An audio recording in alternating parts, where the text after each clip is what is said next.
Hello guys, welcome back to the channel. Thank you for coming back. If you're new, hello, welcome to the channel. So basically today guys, I am multitasking. I'm going to be talking to you guys about 3 unsolved mysteries while recording my podcast, the Scary Stories with Toby. So, I'm about to you know, oh my god, what the hell?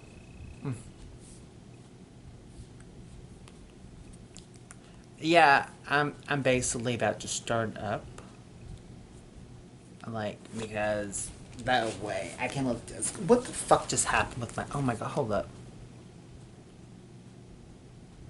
No. That was weird. But yeah, that way because I kinda get annoyed about having to record this shit. So it makes more sense to me just to fucking get it out of the way. Alright, guys. Alright, okay, hold up. I'm about to. Okay. Hello, guys. Welcome back to the podcast, Scary Stories for Toby. Today, guys, I got 3 more unsolved mysteries for y'all. Alright, let's get into the shit, y'all. Let's get into the shit. Let me get my phone popping. Alright. Come on. Okay, so this. Oh my god, what was this one? Ooh. This one is Lord Duncan, the murder suspect who vanished without a trace. Holy shit. And that's what the guy looks like. Wow.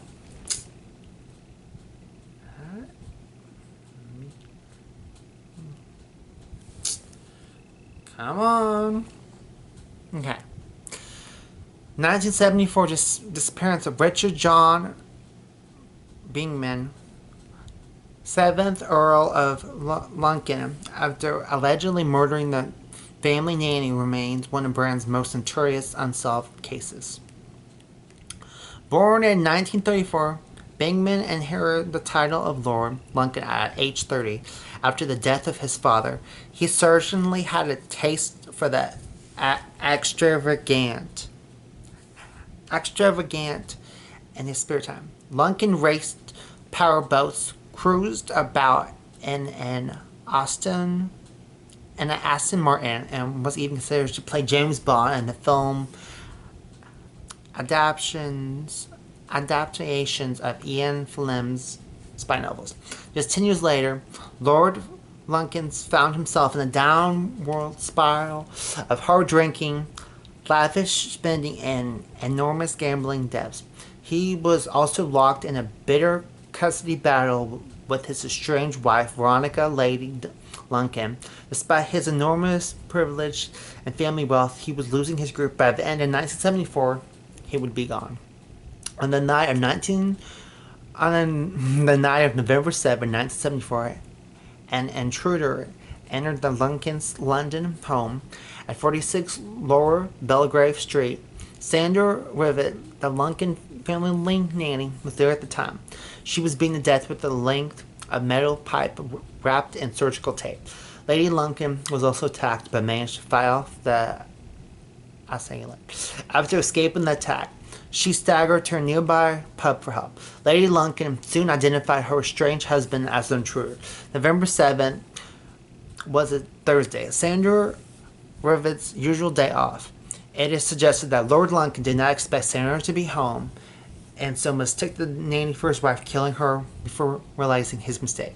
While the Lunkens were separated, Veronica had indeed told one of the family nannies that Lunken had assaulted her more than once. She claimed to fear for her life. It would seem that her fears were justified. And that's what she looks like, guys. By the time police arrived to survey the scene, Lunken was nowhere to be found. The last confirmed sighting of him was leaving the home of friend Susan Maxwell Scott in the early hours of November 8th, having visited her and posted 2 letters to other friends. His car was later found near New Haven, not far from Maxwell Scott's home. It contained a number of bloodstains and a length of metal pipe wrapped in surgical tape. They were similar to the murder weapon that had been left behind at the scene of the crime. The letters Lincoln sent were handed over to the police by the recipients. One of those letters was spotted with blood. Additional blood stains on the murder weapon recovered at 46 Lower Belgrave Street were forensically matched to Sandra Rivet and Lady Lincoln. An arrest warrant was issued and Interpol notified. An international manhunt commenced. Lincoln's friends and acquaintances were questioned. Yet, despite the whole world searching, Lord Lincoln's whereabouts remained a mystery. In June 1975, a coroner's inquest returned a verdict of willful murder, specifically naming Lincoln as the killer. It was the first time since 1760 that an Archer Scroat had been named by coroner's inquest. Lincoln's charge was also the last time a coroner's inquest ever named a suspect as murder without or before a trial. Speculations swirled. How had Lincoln used his connections to start a new life in a distant country, or did he commit suicide in an act of desperation? Many suggested that Lincoln's friends helped him flee England and evade the international dragnet at its heels. Yet another theory suggests that Lord Lincoln's connection assisted in his escape, then discreetly had him murdered. While this particular theory smacks of conspiracy, it does have some supporting evidence. Lincoln had enormous gambling debts and had been closely involved with John Aspinall. Aspinall was a well-known conservative and the founder of the Sailormont Club, casino and private members club operating in London during the 1960s. The club was an expensive and exclusive organization. It was also a hub for illegally activity meant to con rich men out of the money. Aspinall's club was famous for a gambling con called the Big Edge. This involved slightly bending certain cards and a carry asterisk manner to help the house taking more money on each card. Aspinall was allegedly able to make the scam work with the help of Billy Hill, a notorious English criminal. Lincoln was a near daily presence at the Claremont, and his winnings only served to feed his gambling habit. He played to pay debts and keep his place at the table, not walk away with any profit. As a constant player close to Aspinall, Lincoln would almost certainly have known about the scheme, the cheating, and how the Big Edge was won. It's possible, therefore, that Lincoln knew too much about the con and then asking Aspinall and his associates for help after the murder. Lincoln may very well have fallen into the hands of people who wanted him silenced permanently. One strain of the execution theory points to Aspinall's wildlife park as the site of Lincoln's murder. Afterward, his body was allegedly fed to Aspinall's tigers. Wow. Luskin was last seen driving a Ford Quasar similar. There's the car, guys. It is also possible that Lincoln's Astro-Attic connections helped him evade capture and afterwards close ranks to protect both him and themselves. Lincoln could then have taken his own life rather than subject his family and himself to the frenzy that surrounded his case. With the coroner's jury having already branded him a murderer, a trial jury would have almost certainly have agreed. Many police officers and former friends believe he took his own life, with or without help from others. In a recent interview, Lady Lunkin agreed with this take, saying that it would have been the brave and noble thing to do. Whatever the truth, there has been numerous reporting sightings and endless theories as to what happened to lucky Lord Lunkin.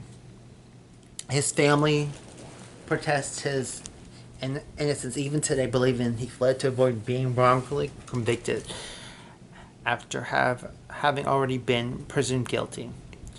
Like Jack the Ripper, Lunkin's case has lingered in the public minds long after the recent Sandra Rivette's murders remains officially unsolved.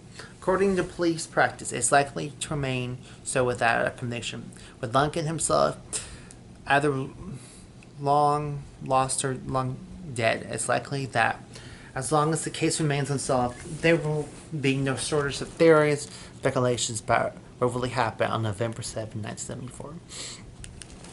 Honestly, guys, I don't know what to say about that. I mean, I think he had help, but I think whoever helped him killed him. That's what I think. Well, guys, on the podcast, we're going to take a little break. So I'm going to add that over here. Alright, so now let me pull up the next story, guys.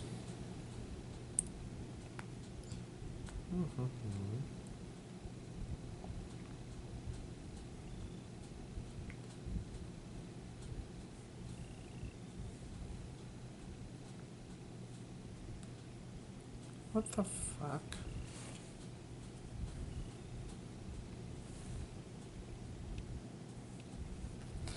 Hello guys, welcome back. So now I'm going to be reading a story about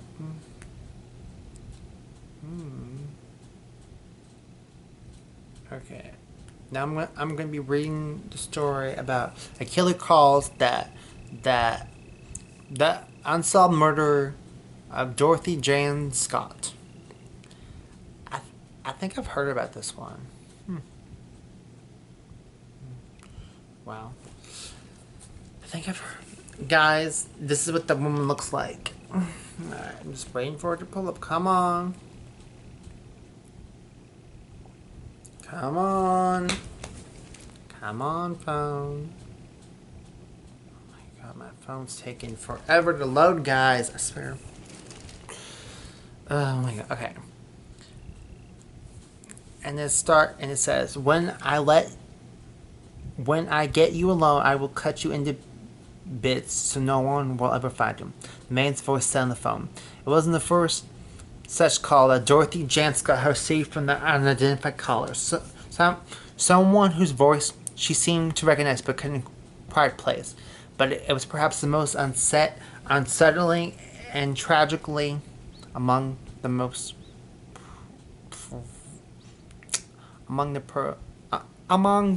prophetic. Since early in 1980, Scott, a single mother with a 4-year-old son named Sean, had been receiving the threatening calls at her aunt's home in Staten, California, where she and Sean lived. At times, the caller was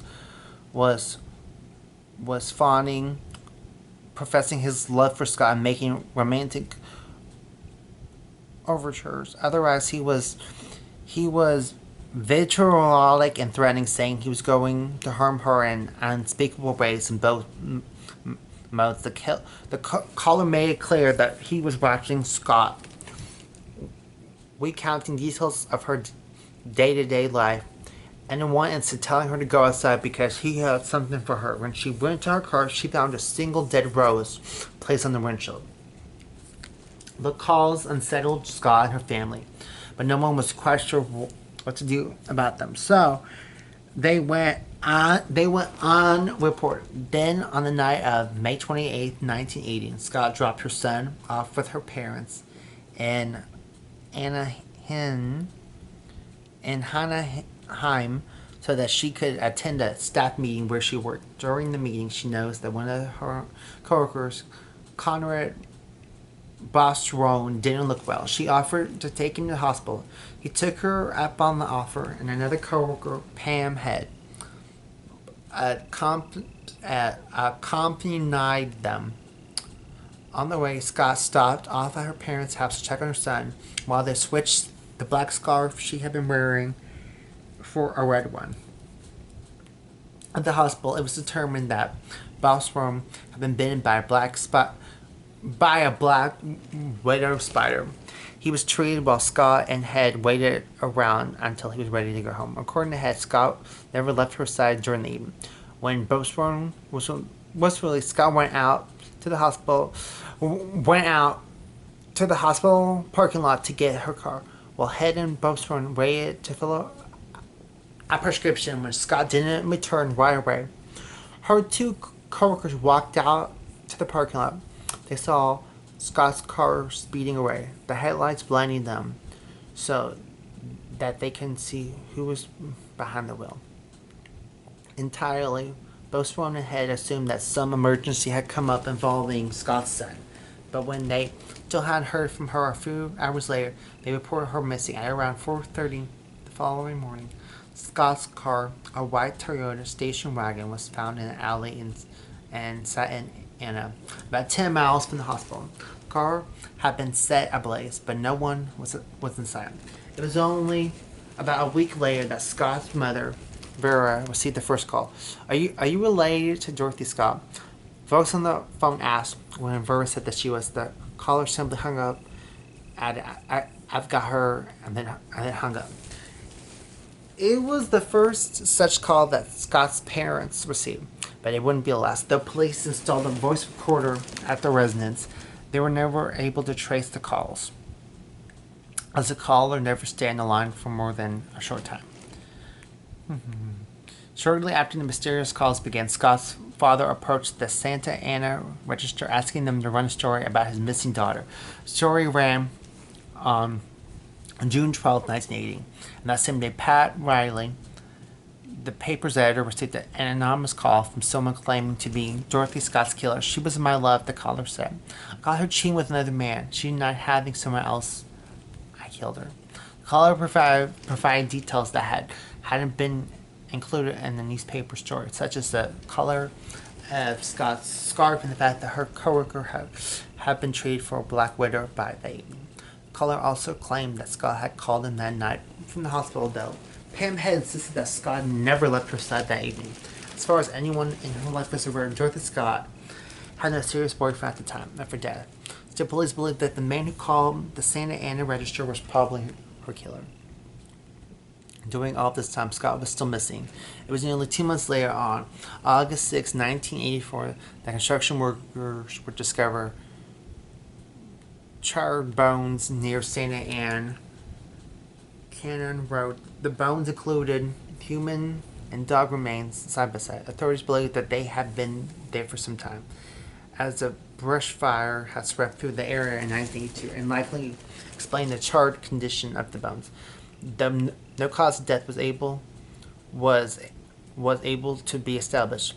A Tarowski ring and watch were both found with the remains, and the bones were identified as Scott's through dental records. That the strange calls to Scott's family stopped in April 1984. They resumed after Scott's remains were found in August.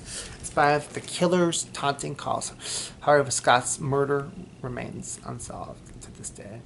I don't know. That's just sad, though. Like, what happened to her is so sad. And honestly, the killer had to be someone that she knew. Yeah. Now, I'm going to read the last one. And then I'm going to go brush my teeth, wash my face, and then start watching a show on Netflix I've been meaning to watch for a while. Where was it? Okay, this one is what happened to Brian Schaffer. This one I'm pretty sure I've heard of, and this is Brian Schaffer, guys. It could be the it would be the ultimate April Fool's Day prank. If only it had a punchline. In the early on the morning of April 1st, 2006, Brian Schaffer seemingly disappeared into thin air while partying with friends at a bar. He was never heard from again. Yep, I know about this story. Yeah, they're definitely gonna make this into a movie. Lifetime's definitely gonna make this into a movie.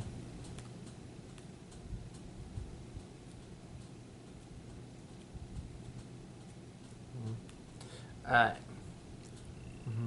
come on, come on, come on. Oh my god, I have a stupid app pop up. Get off of my phone. I don't want to see you, stupid. Get off. I can read this article. Hey.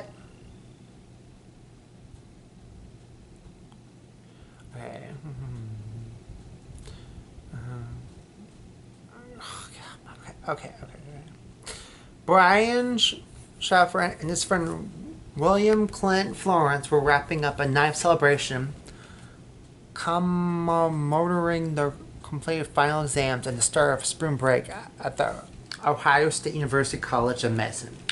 They had began the night at the Ugly Tuna Saloon, and they were ending it in the same place, having gotten a ride back from Florence's friend Meredith Reed. While they were enjoying a final round to close out the evening, Brian Schaffer somehow became separated from his friends when the bar closed down at 2 a.m.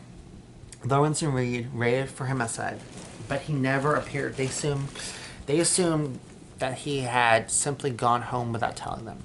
The following Monday morning, he failed to arrive for a flight that he and his girlfriend had planned to take to Miami, where she thought he might propose. It was only then that Brian Schaffer was declared missing. Police began the search of the last place Brian Schaffer had been seen, the Ugly Tuna. What they found there was the beginning of perplexing mystery, because the bar was packed in what was considered a high crime neighborhood. It had been outfitted with a number of security cameras, including one which monitored the escalator that led to the entrance of the bar. On the security footage, Schaffer was seen standing outside the bar shortly before 2 a.m. talking to a pair of women. Then the cameras show him walking toward the bar's entrance. He has not been seen or heard from since.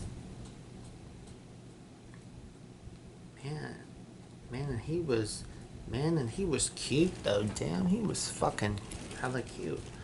The bar had no other publicly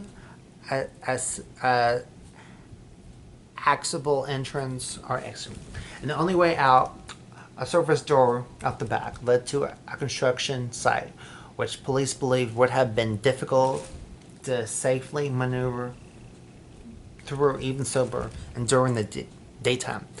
Let alone in the dark. After a long night of partying, police searched through security camera footage from several other nearby establishments to try to determine if and how Schaffer left the Ugly Tuna, but they saw no sign of him. The police fanned out from the Ugly Tuna. Police investigated far and wide, even including the city's dumpsters and sewer system in their search, but not even the K9 unit could find a trace of Schaffer's abandoned apartment.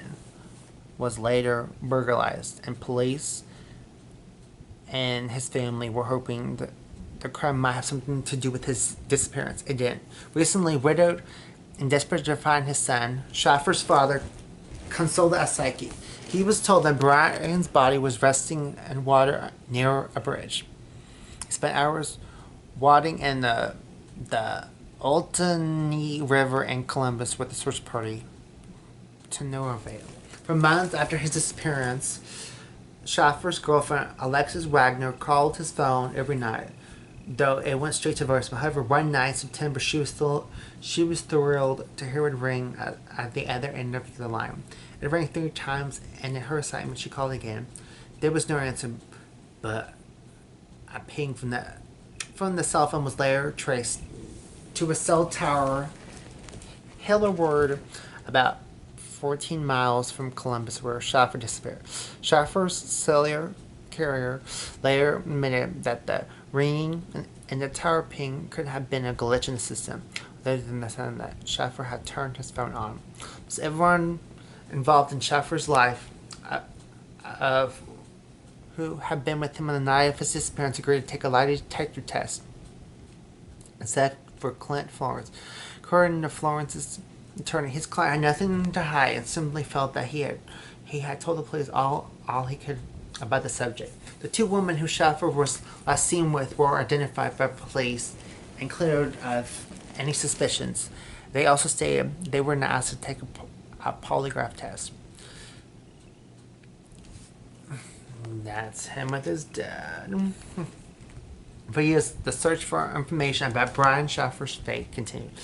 Posters of Schaffer were plastered everywhere, noting that the missing man had a distinctive tattoo and black fleck on his left iris. Rewards were offered, tip lines were set up, and Eddie Vedder, the lead singer of Pearl Jam, one of Schaffer's favorite bands, even took a break between songs during a concert and sickened me to ask for any information about Schaffer's disappearance. Brian's father, Randy Schaffer, joined the families of other missing persons to successfully lobby the Ohio legislature to reform the state's laws regarding missing persons cases. Now, Ohio has a more organized protocol for investigating missing persons cases. A small relief for Schaff's loved ones. Wow. In 2008, Randy Schaffer was struck by a branch while cleaning up debris from a windstorm in his backyard and died. In an online condolences book, someone wrote, "To Dad, love Brian, U.S. Virgin Islands," leading many to believe that Brian was alive and well. However, police later concluded that the note was posted from a